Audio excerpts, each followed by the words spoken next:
Good evening student, मैं वासुदेव गिरी, आप सभी का स्वागत है हमारे चैनल पीसीएम फुल कॉन्सेप्ट में। आज हम क्लास 9th की जो प्रश्नावली 10.1 है उसके 3 क्वेश्चंस करवाने वाला हूँ। ये 3 क्वेश्चन सबकी बोर्ड पे है, तो ये 3 क्वेश्चंस जो है बहुत ही इंपॉर्टेंट है। क्वेश्चन की आंसर आपको मिल जाएगा बुक के पीछे, लेकिन जब तक आप क्वेश्चन का मतलब ही नहीं समझेंगे फिगर के साथ तब ये नहीं कर पाएंगे, ठीक ना। तो मैं एक एक क्वेश्चन फिगर के साथ आपको एक्सप्लेन करने वाला हूँ, तो वीडियो को शुरू से लेकर अंत तक देखिएगा, स्किप मत कीजिएगा। स्किप करेंगे तो आप कुछ ही नहीं समझ पाएंगे, ठीक ना। तो चलिए पहला क्वेश्चन स्टार्ट करते हैं। देखिए क्वेश्चन क्या दिया हुआ है, एक चाप डैश होता है जब इसके सिरे एक व्यास के सिरे हो। ये प्रश्न का मतलब समझिएगा धीरे धीरे। एक चाप बोला है तो पहले चाप क्या होता है आपको जानना पड़ेगा। तो देखिए यहाँ पे स्पेस नहीं है, मैं यहाँ पे रब कर दे रहा हूँ थोड़ा सा ताकि स्पेस निकल जाए हमारा, क्या बनाने के लिए, वृत्त बनाने के लिए। तो देखिए एक वृत्त बना ले रहा हूँ मैं यहाँ पे, ये वृत्त है हमारा, ये इसकी केंद्र बिंदु है।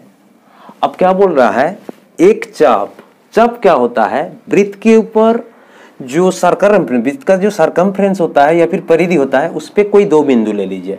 तो मैंने यहाँ एक बिंदु ले लिया और यहाँ एक बिंदु ले लिया, इसका नाम ए दे दिया, इसका नाम बी दे दिया।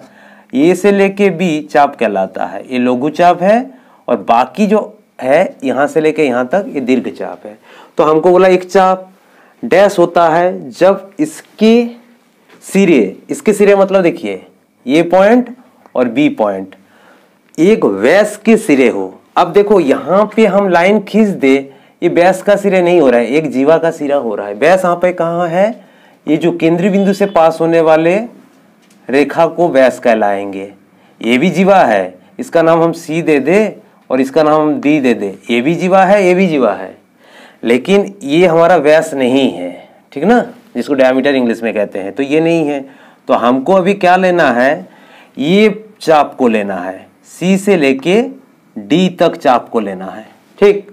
तो ये वाला चाप का सिरा, ये दोनों हिस्सा हुआ, ये हिस्सा और ये हिस्सा, और हमारा यहाँ पे बोल रहा है व्यास का, एक व्यास की देखिए, व्यास की भी दोनों सिरे यहीं पे मीट किया। तो यहाँ से लेके इसका नाम तब क्या होगा, अर्धवृत्त है, क्योंकि ये पूरे घूम जाएंगे तो पूरा वृत्त है। यहाँ से क्या हो गया, ये अर्धवृत्त ना हो गया। तो यहाँ पे आंसर क्या होना चाहिए आपका, अर्धवृत्त। क्या होगा, अर्धवृत्त, ठीक। अर्धवृत्त क्यों हुआ समझ में आया, क्योंकि देखिए ये हमारा चाप है, चाप के 2 सिरे हैं, बोला है एक चाप होता है जब इसके सिरे, तो चाप का सिरा हुआ, व्यास के सिरे हो तो व्यास का सिरा हो गया, तो इसलिए अर्धवृत्त है। पहला क्वेश्चन तो समझ में आ गया। अब सेकंड क्वेश्चन में चलते हैं, इसको रब कर दे रहा हूं ताकि हमको स्पेस थोड़ा सा मिल जाए। तो इसके बाद वाला क्वेश्चन क्या दिया है, वृत्तखंड एक चाप तथा डैश के बीच का भाग होता है। तो इस क्वेश्चन में आपका कॉन्सेप्ट क्या है, पहले वृत्तखंड क्या होता है आपको समझना पड़ेगा। तो वृत्तखंड के लिए देखिए मैं एक फिगर बना रहा हूं यहाँ पे, ये हमारा वृत्त की केंद्र बिंदु। वृत्तखंड मतलब ये वाला, जैसे हम लाइन खींच दे, ये हिस्सा वृत्तखंड कहलाएगा। ये जो मैंने शेडेड कर दिया ना,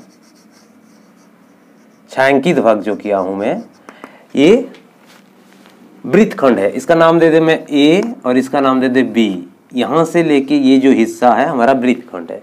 तो देखिए ध्यान से, हाँ अनशेडेड रीजन ए से लेके बी भी वृत्तखंड है, ये लघु वृत्तखंड है, और यहां से लेके ये दीर्घ वृत्तखंड है, ठीक।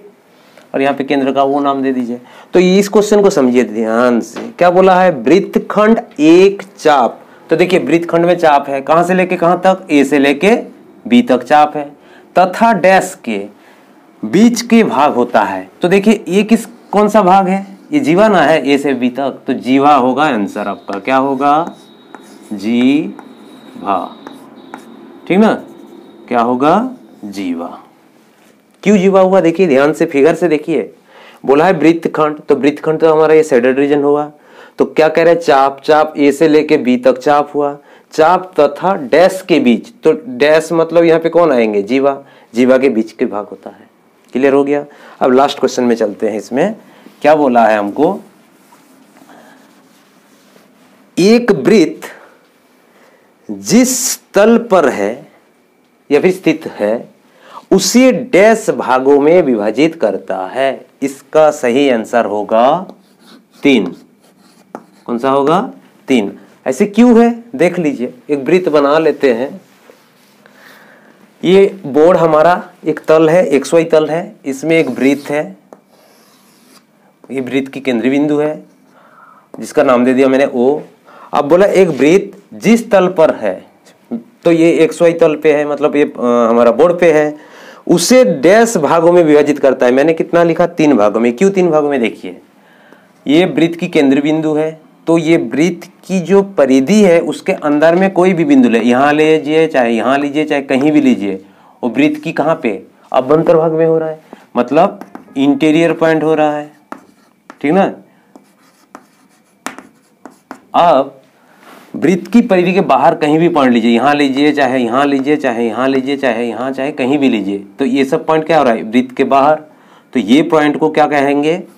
एक्सटीरियर, बहिर्भाग बोलिए चाहे एक्सटीरियर बोलिए, एक्सटीरियर पॉइंट। और एक पॉइंट कहाँ पे ले सकते हैं? ये जो वृत्त की सरकमफेरेंस, मतलब परिधि बोलिए चाहे परिमाप बोलिए, इसके ऊपर भी एक पॉइंट ले सकते हैं, यहाँ यहाँ यहाँ कहीं भी ले सकते हैं। तो ये पॉइंट क्या होगा? सरकमफेरेंस के ऊपर में है, तो ये क्या कहोगे आप? वृत्त के परिधि के ऊपर। तो आप कह दोगे ऑन सरकमफेरेंस बोल दीजिए।